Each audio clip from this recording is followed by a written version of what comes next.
In the heartland of America, the Miami River acts as a makeshift grave. A severed torso washes up on shore. The gruesome discovery leaves investigators with unanswered questions.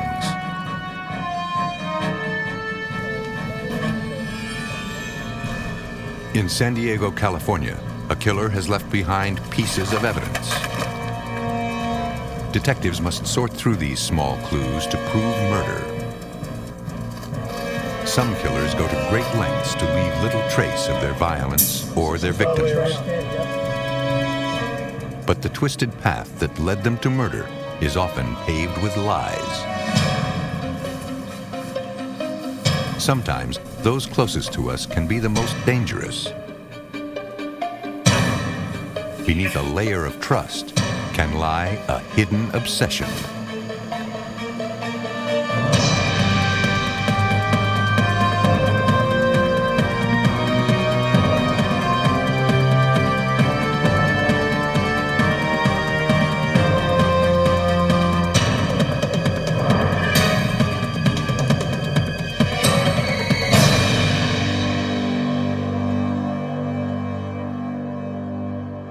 In this episode, some of the names have been changed. In Hamilton, Ohio, residents enjoy a peaceful suburban lifestyle.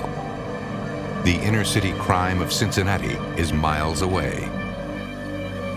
But on April 13th, 1998, it didn't seem quite so far. A couple had spotted a human torso washed ashore along the Miami River and called the Butler County Sheriff's Office. Major Anthony Dwyer was the lead investigator on the case. He was also the first to closely examine the remains. Because the body had been in the river, it was badly decomposed and barely recognizable. When we first discovered the torso, it was up here on the bank, and there was very little we could determine from that. You could tell that it was a white person, but you couldn't even tell if it was a male or a female because of the condition of the body. The investigators were unable to tell much about the torso. But one thing was clear. This was no accident.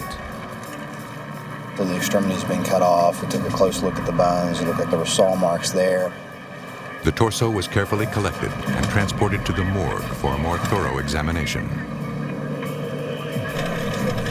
Investigators continued to search the area for missing body parts or clues that would help them identify the body. They found nothing. Butler County Chief Coroner, Dr. Richard Burkhart, performed the autopsy. Without a head or even fingerprints to guide him, identifying the body would be difficult. And there was an additional challenge. He first needed to determine the victim's gender. The unusual thing about the torso was that we weren't immediately able to say whether it was male or female. An examination was made of the lower abdomen or pelvis, and we found the presence of a uterus and ovaries. Obviously now the torso is a female. From there into the injuries on the arms, up in the chest. But Dr. Burkhart still did not know how she died. We x-rayed the body to make sure there wasn't any lead from a bullet. And examination of the heart, lungs for conditions that could have caused death, such as stab wounds, none were found. The only certainty was that her head and limbs had been cleanly severed. The tool markings left on the body looked as if they were made with a household saw. Based on the temperature of the river and the level of the body's decomposition, Burkhart believed the woman had been dead for at least 2 weeks. When we come to the neck, at the Butler County Sheriff's Office, Major Dwyer read the autopsy report and began to slowly piece together a case. A woman was dead, but he knew little else. Each year, an average of 50 people are reported missing in Butler County alone.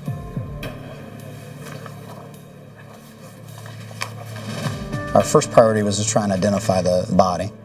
Then the subsequent part is obviously it's a homicide or some kind of abuse of a corpse where they've cut somebody up. It's going to be a long run to even try and identify it. If Major Dwyer hoped to ever identify the woman, he needed more information. To narrow the search, investigators turned to Dr. Elizabeth Murray, an anthropologist at the College of Mount St. Joseph in Cincinnati. One of only 50 certified forensic anthropologists in the country, she is an expert in analyzing skeletal remains. After boiling the bones to remove the flesh, Dr. Murray examined them to establish the victim's approximate age. Because the chest of the torso was slight in build, she could not rule out the possibility that the victim was a teenager. However, a closer examination of the collarbone, rib cage, and pelvis showed otherwise. And I came up with a rough age range of probably 25 to 45 years of age at time of death, and I felt that she was probably somewhere right in the middle of that age range. Dr. Murray next began the difficult process of determining the victim's height.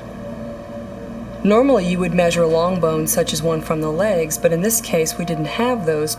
I had to use some unusual methods. I had to take the clavicle from the torso, measure it, and try to come up with a stature based on that. And that isn't a bone that directly contributes to your stature, so that method was a bit unusual.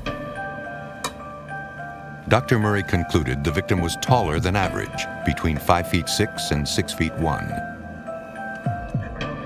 Although the physical description was vague, it gave Major Dwyer a definite lead. Torso only recovered. He resumed his search where he had started it, back at the river. Singing in all missing reports. Major Dwyer searched databases of missing persons reports starting 20 miles upstream. From the Hamilton area north along the Great Miami River. The river runs to the south, so we figured the body was placed somewhere north of Hamilton. They got a hit. Approximate height, 5'8". 14 miles upriver, a woman from Middletown, Ohio, was missing. Requesting all missing She person fit the reports. physical description, both slender and taller than average. We found several missings from north of Hamilton. We started individually pulling those reports, and we located this one missing that was Cheryl Durkin. So we started focusing on her. She fit the bill as the best possible missing person to match what we had. At the Middletown Police Department, Major Dwyer met with Detective Frank Hensley. Detective Hensley headed up the missing persons investigation on Cheryl Durkin. What do you think about that one? Cheryl's sister, Carla Edwards, reported her missing on March 20th, 3 weeks before the torso was found. The sister was really concerned at that time because she hadn't checked in with her, and it was out of character for her not to do that. Carla, her sister. Now they needed to confirm that the torso found in the Miami River was Cheryl Durkin. 2111. I'll give her a call and go out and talk to her and see what... Since neither dental records nor fingerprints could be used for identification, investigators turned to DNA for confirmation. In the lab, researchers compared two DNA samples, one from Cheryl's mother and the other from the victim. They matched. Cheryl Durkin was no longer a missing person. She was now the victim of a homicide. In hopes of tracking down her killer, investigators needed to learn as much about Cheryl's life as possible. They began by retracing the last moments of her life. And we started looking towards suspects. And you generally look to the last to see him, the first to find him, and the closest to him. Those are your key factors in most homicides. They hoped Cheryl's sister Carla could provide them with the answers they needed. They asked her about her sister's recent activities.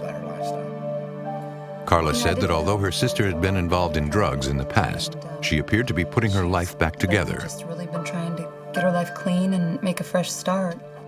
Cheryl had moved in with Carla. In spite of all the difficulties, the two were very close. This is for breakfast if you want it. She told police that just before they discovered her sister's torso, she received a phone call from a man named Scott Rothwell. Last time we talked, he really was saying some pretty Rothwell asked her if Cheryl's body had turned up yet. He also made comments about her being cut up in a barrel someplace. You know everything, and if you think of anything else, give us a call, and I'm sure we'll be in touch. Thanks. Thank you very much. This information quickly made him the prime suspect. A criminal background check indicated he had been arrested several times and accused of domestic abuse by his former wife. He lived close to the river. There were some other attributes there that started to make us look very closely at him as a potential suspect. Mr. Rothwell lives in the city of Middletown. He was a close friend to Cheryl. She'd spent some time at his house. She called him quite frequently. Come on in, have a seat. Major Dwyer brought him to the Butler County Sheriff's Office for questioning. Hey, Scott, I appreciate you coming down. Rothwell explained he'd heard rumors that a local drug dealer had killed and dismembered a woman fitting his friend Cheryl Durkin's description. Couple, 3 years. He didn't know the man's name, but he agreed to help in any way he I could. want to show you something here. When we first targeted Scott Rothwell as a suspect, one of the first things we did is we pulled his phone records. That enabled us to track phone calls that she had made to him and isolate when she was still alive. Then any known call ended at about February 24th of '98, and that helped us narrow down a time frame as to when she probably disappeared. The last phone call Cheryl made to Rothwell was from a payphone on Garfield Avenue.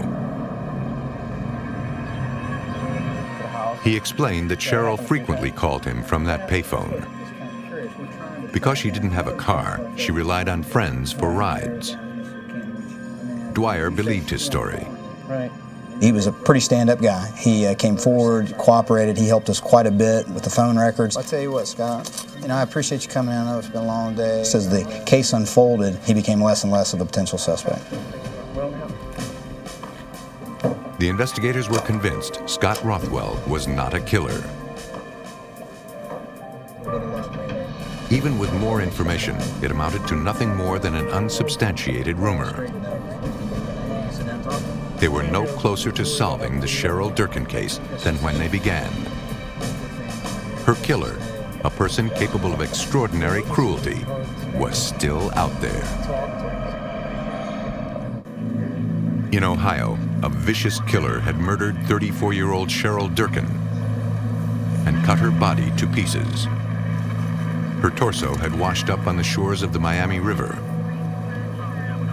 The victim's head, as well as her arms and legs, had not been found.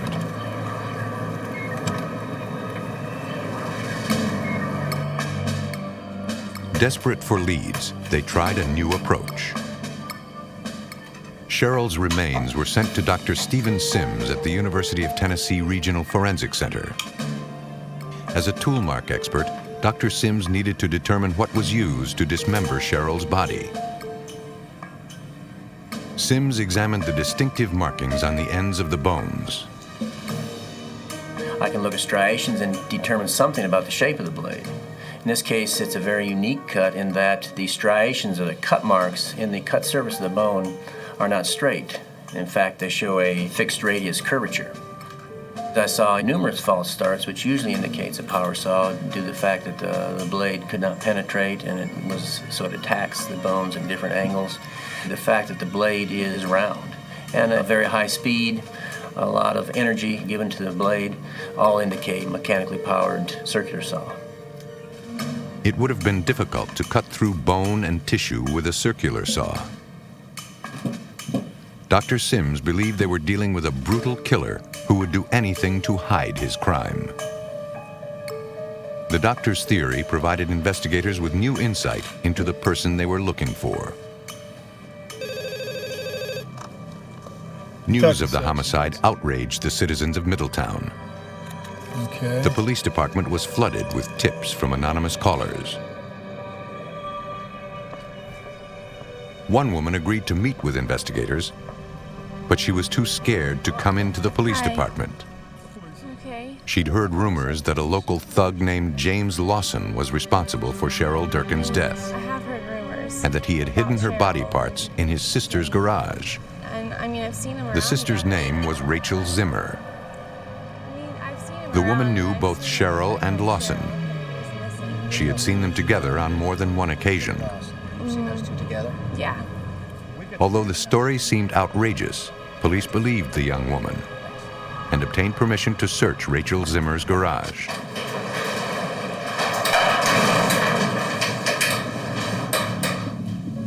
Investigators scoured the scene, looking for clues. Although nothing was found, The search kicked the case wide open. There was a flurry of activity that started to unfold from there. We were on the same street that Mr. Lawson lived on, and when we were there searching a garage, he started to take some actions by pulling up carpet, painting some walls. He had done several things that started to lend even more suspicion to him. Then we received another phone call from a woman stating that there were stains on this carpet that he was trying to remove. Is this the arrest location? As investigators waited for a search warrant for the Lawson residence, they ran James Lawson's name through the National Criminal Database. Right, that's Essential in Garfield. The suspect had been in trouble before. Yeah, sure. His ex-wife had accused him of criminal trespassing. Of 94? Yeah, come on in. Sure. Major Anthony Dwyer and Detective Frank Hensley served James Lawson with a search warrant. Also, we would like for you to come Yeah, down. grab my shirt first. Sure. He agreed to go to the police department for questioning.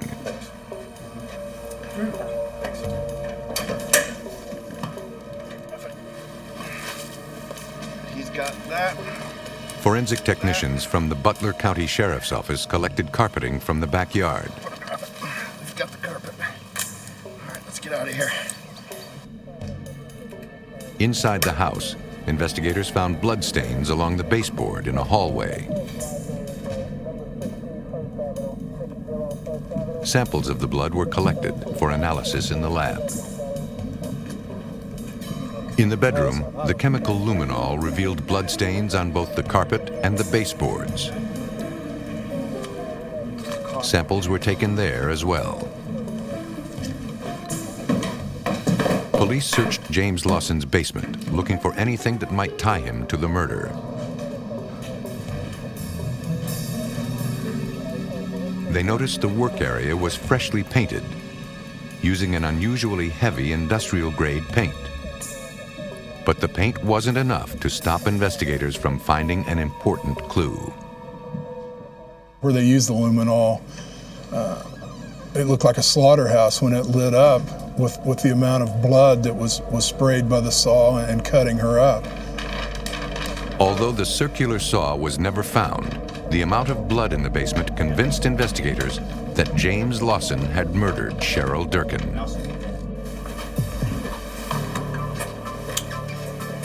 I want to talk to you about a homicide we're working. There was a girl, a torso, found. Major Anthony Dwyer interviewed the suspect at the Middletown Police Department.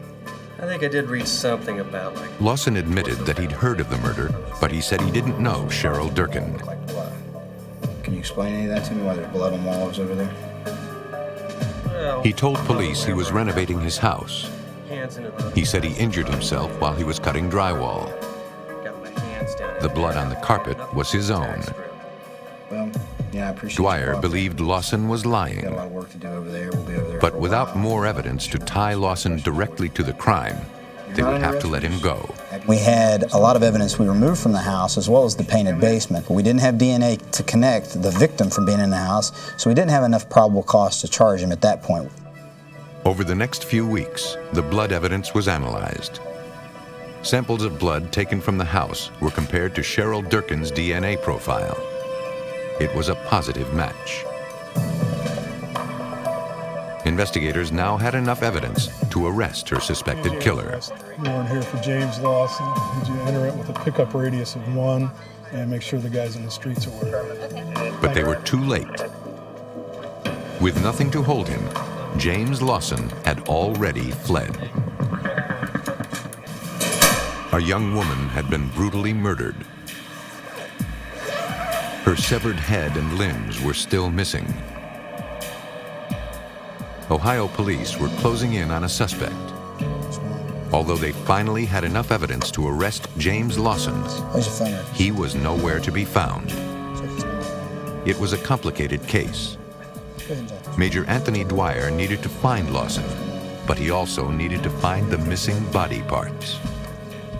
As this investigation unfolded and James was on the run, we still didn't have a cause of death. We did not have the head, the arms, or the legs. We just had the torso. That was causing us a great problem for prosecuting the case with no cause of death. Through here, so we need to know a little bit Investigators more about knew this. a murder conviction would be difficult to obtain if they did not find the rest of the body. Find out everything you can about this phone number. And then They check looked it at those against closest to the these suspect for clues that might lead them to the victim's body parts. Thanks.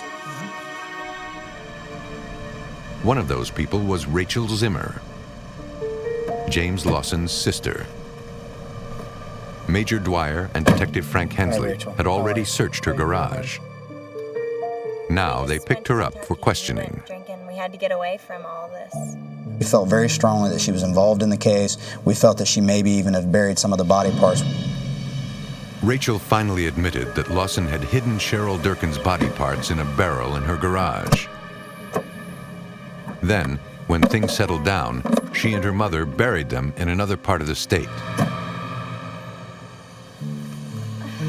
Rachel insisted that she hadn't heard from her brother since he disappeared. Okay. Do you think you could find it if we head that way? Yeah. Knowing that she helped cover up the crime, she agreed to help them in hopes of a lighter sentence. She led police to the places where she and her mother had buried the body parts.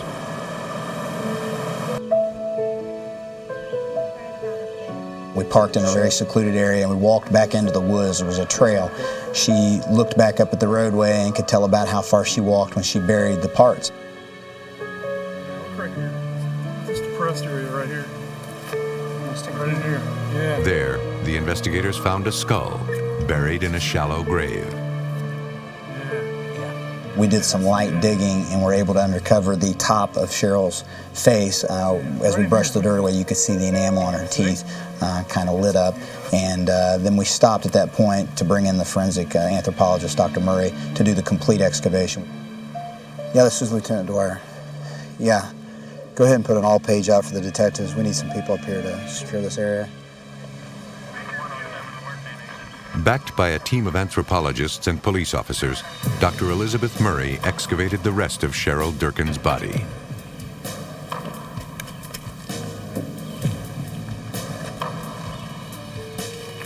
Because of my background in archaeology, I used modified archaeological techniques to excavate the remains. The shallow grave sites contained the head and neck, and also the right leg and both of the feet.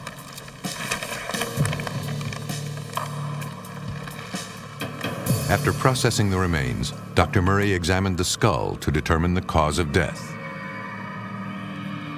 There were at least 4 impact sites to the skull. There was some damage to the region of the cheek here that extended across the nose, and that could have been 1, maybe 2 different blows to the face. And there was a sharp margin here at the edge of the nose that looked like the weapon had some kind of an edge to it.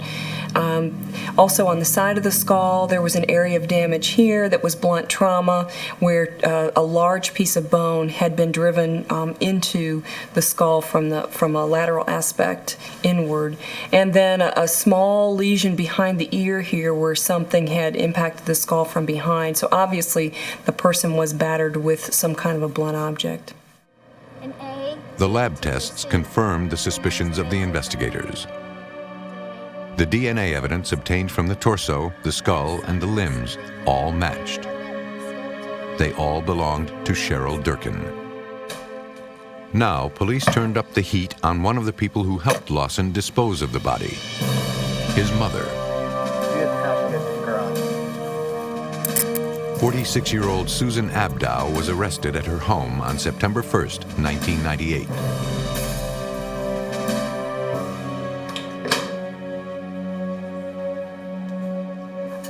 Abdow admitted to her role in the cover-up, but claimed she didn't know anything about the murder until after the fact.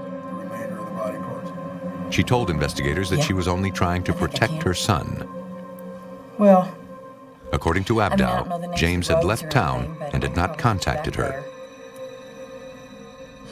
Once again, investigators hit a dead end. Lawson was on the run, and his trail had gone cold. Months passed. And then, Dwyer got a phone call. Criminal profiling show contacted us and wanted to feature him as a suspect that was on the run. So they came in, they filmed it. A few weeks later, it aired. Again, tips poured in by the hundreds. They received a phone call from an elderly woman in Indiana. Detective section, Hensley. She claimed her granddaughter was living with a man she believed to be James Lawson. When's the last time they saw him? Okay, we'll be right there. She actually had a video with Lawson's picture on it. At that time, we went to Indiana. She showed us the videotape there, and we immediately identified a man she knew as David Wallace as James Lawson. Not today. She said he had been acting suspiciously since the broadcast. He was extremely uneasy about being photographed or videotaped. An arrest team from the Middletown Police Department, as well as officers from 4 other departments, surrounded Lawson's residence. Forward, hands on top of your head. Hands on top of your head. What is this? Lawson was arrested and charged with the first-degree murder of Cheryl Durkin. David Wallace. Let's lawyer first. During interrogation, Lawson admitted nothing, but the evidence against him was overwhelming.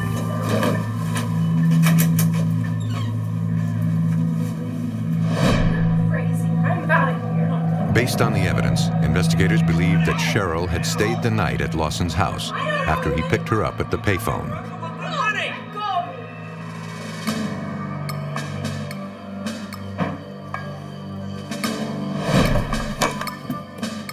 The couple argued, Lawson lost his temper, and Cheryl paid a tragic price. He then dumped her body in the Miami River, hoping it would disappear forever. On December 13th, 1999, James Lawson was convicted of the murder and dismemberment of Cheryl Durkin. He was sentenced to 21 years to life for murder, evidence tampering, and gross abuse of a corpse. James Lawson believed destroying the identity of his victim would mask his guilt.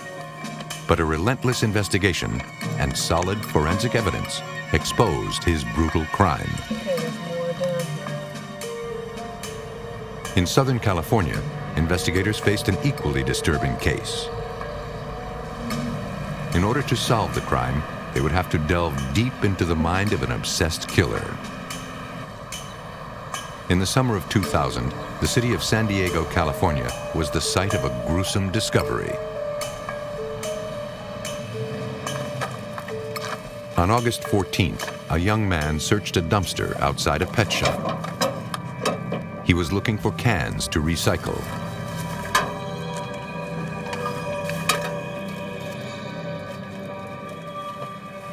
Inside a paper bag, he saw something that startled him. It looked like a charred finger.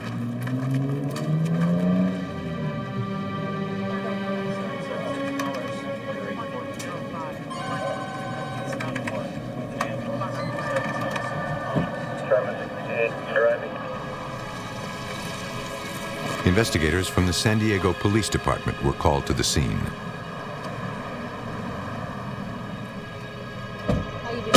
They questioned the man who called in the report.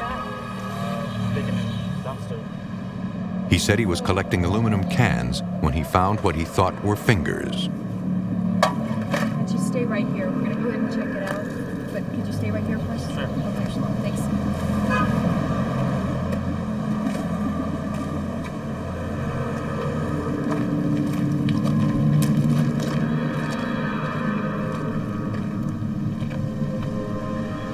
Although they appeared to be human fingertips, detectives needed to be sure. Call the forensic specialist. They called in experts to analyze the findings.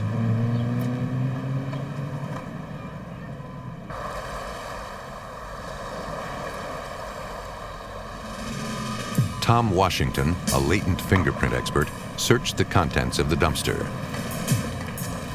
To avoid contamination, he isolated each piece of potential evidence on white lab paper. He knew immediately they were dealing with something highly unusual. Well, right off the bat, we could tell they were human fingertips because they had the fingernails on them.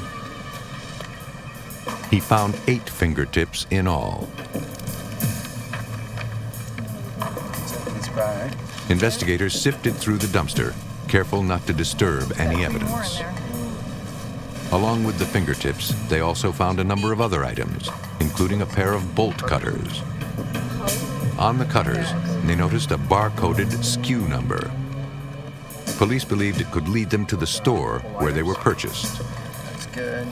And perhaps the most chilling was a page of handwritten notes that outlined the crime step by step.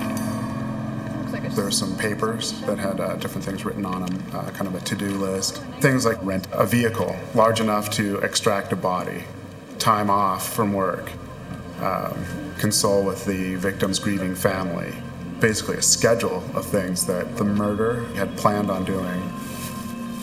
The evidence in the dumpster pointed to a crime that had been carefully planned and then brutally executed. Whoever did this wanted to make sure the identity of the victim remained a mystery.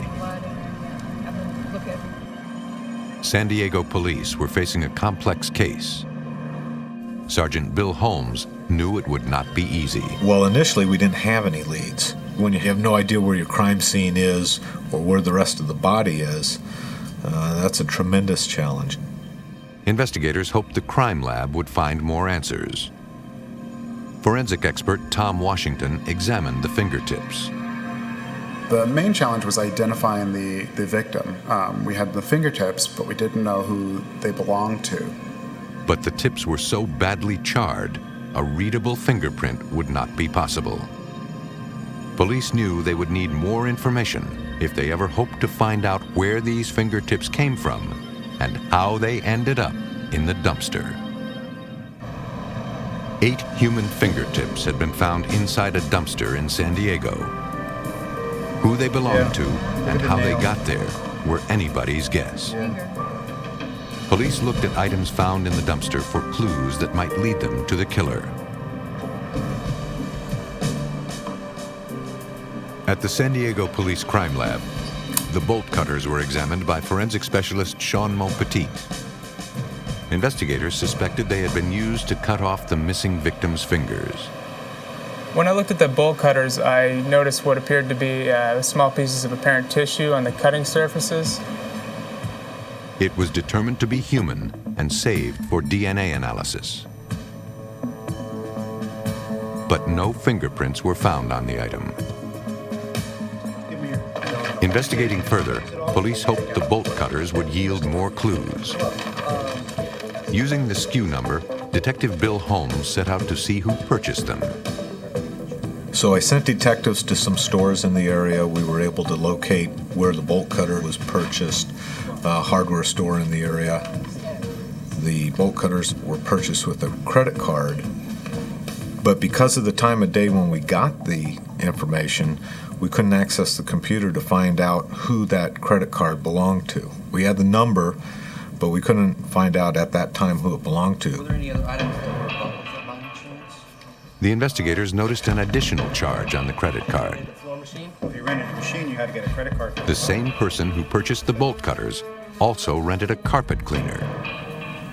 In doing further checking, we learned that that credit card was used to pay for the rental of the rug doctor at the same store. But for the rug doctor, you had to fill out and sign a rental contract. The name on the rental contract was Calvin Parker. Police now had a solid lead to track down.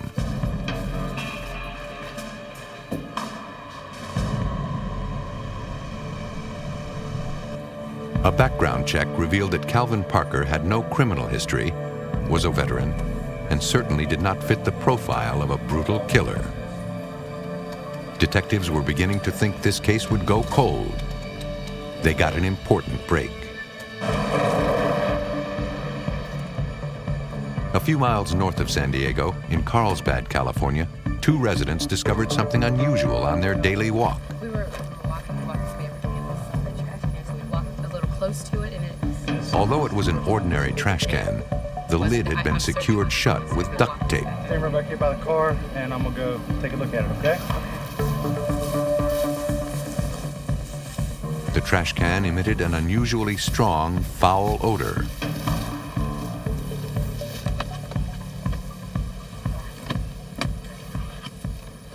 The officer carefully opened the trash can and discovered the body of a woman. I need a coroner's van to 5000 Christopher Street. At the San Diego County Medical Examiner's office, Dr. Christopher Swalwell examined the victim, a white female in her early 30s. The level of the body's decomposition put time of death somewhere between 1 and 3 days earlier.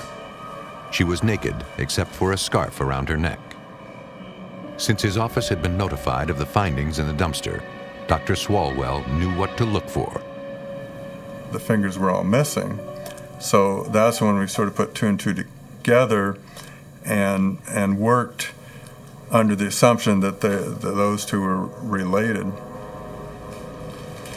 Dr. Swalwell determined the cause of death to be a large cut on the side of her neck, which severed her jugular vein. The other significant injury she had was a laceration on the scalp, which actually had an underlying skull fracture, so that was a significant injury. There was also evidence that the victim had been raped.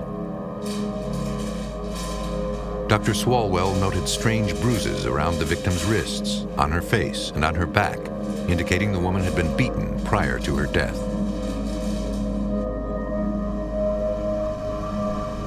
At the same lab, Dr. Norman Sperber, a tool mark expert, was called in to examine the strange markings on the victim's body. He believed the killer had handcuffed the victim behind her back, and that the cuffs had left the deep marks on both her wrists and on her back. We took out some handcuffs from property down at the San Diego Police Department. I applied those handcuffs to her wrists and had her body face down on the examining table, and the handcuffs just came right to place where that horizontal mark was, just on the lower back. The victim was restrained and subdued before she was murdered. Investigators went to look for Calvin Parker. He wasn't home, but police kept his house under surveillance. We had some of our special investigations detectives go and sit on that residence to see if Calvin showed up. Female, 20 to 30, red hair. Although the investigators were making progress, the victim still remained nameless. Investigators searched missing persons reports going back several days, hoping to put a name on the body. They didn't find any remotely matching the victim's description anywhere in San Diego County or surrounding areas.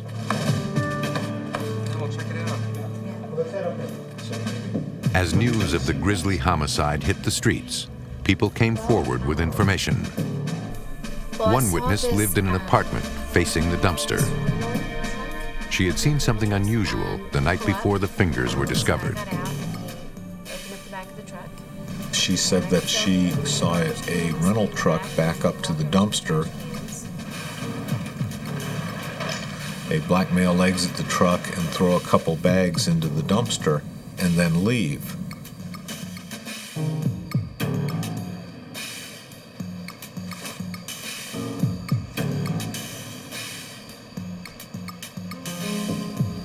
The witness also remembered seeing the man throw something into the bushes.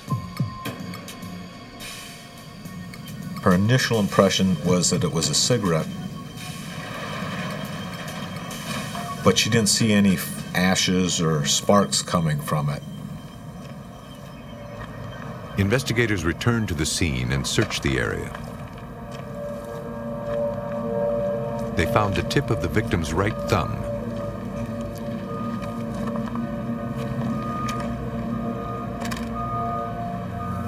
The tip was taken to the San Diego Police Crime Lab.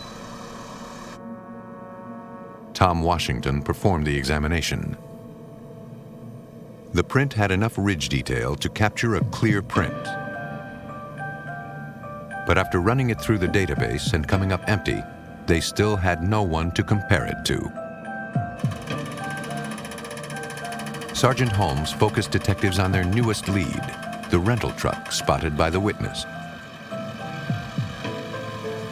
With that information, sent a detective to check the rental agency that handles that brand of truck. Agencies, there's several in the San Diego area, and the detective eventually found an agency in the Mission Valley area. The name on the rental contract was one they had heard before, Calvin Parker. Investigators confiscated the truck and took it to the impound lot. The chemical luminol revealed a circular bloodstain. Someone had been bleeding inside the truck, and police believed it was their victim. After a frustrating start with nothing to go on but discarded fingertips, San Diego police now had enough evidence to arrest a suspect in the murder of a young woman. Although they now had a readable fingerprint, she was yet to be identified. Investigators had found a ring of blood in a vehicle rented by Calvin Parker, a man whose name came up early in the investigation. At the San Diego Police Crime Lab, Sean Montpetit compared the tissue on the bolt cutters to the victim's DNA. DNA analysis of the tissue revealed that it was in fact tissue from the victim. He then compared the findings with the blood in the truck. Both the blood and the flesh on the bolt cutters matched the victim's DNA. Police now had the direct evidence they needed to obtain a search warrant for Calvin Parker's apartment. Detective Bill Holmes led the team. We had enough information to believe that Calvin was responsible for this crime and that it probably occurred where he lived. So we obtained a search warrant to search that residence and search his person.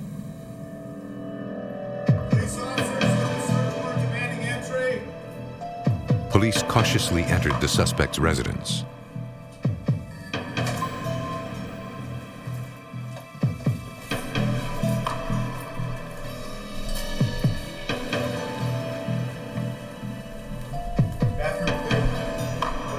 There was no sign of him, but as they began searching, investigators found clues that made everything fall into place. When we entered the apartment, we weren't sure who our victim was. We didn't know a name. We were sure that the Carlsbad body belonged to our fingers, but we had no idea who she was until we entered Calvin's apartment. And then we found her pictures and found her identification card. Her name was Misty Gear, and she was Calvin Parker's roommate. Investigators would spend the next week working 18-hour shifts to recover over 100 pieces of evidence. Well, we found a variety of notes and documents. In the kitchen, we found some credit card applications using Misty's name.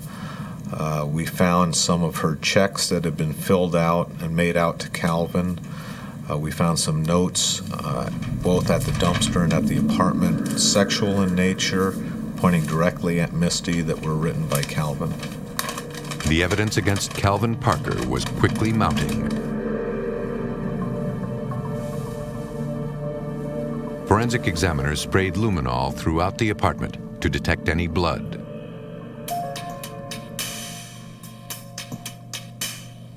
Although the carpet had been recently cleaned, massive bloodstains led from Misty's bedroom into the bathroom.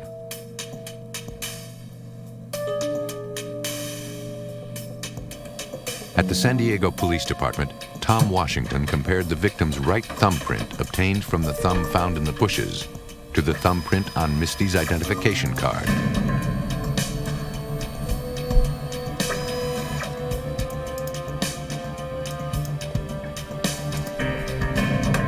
The two prints matched. The victim was positively identified as Misty Gear.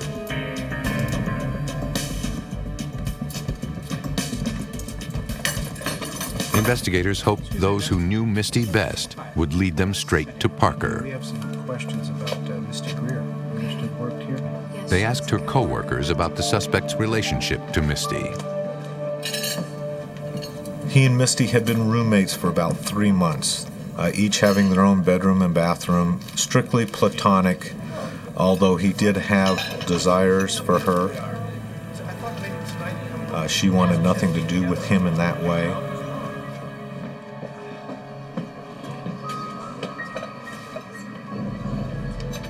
Police now had a motive.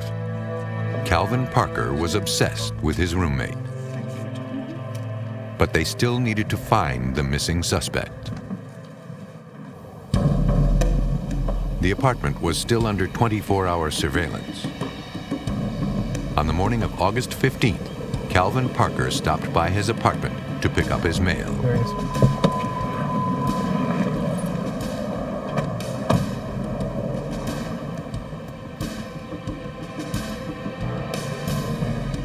Hey, Calvin. You know why we're here? Yeah. Put your hands behind your head. Stay there. Put your hands behind your head.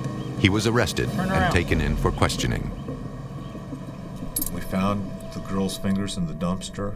In the interrogation room, police confronted Calvin Parker with the overwhelming evidence they had compiled against him. So please tell me what happened.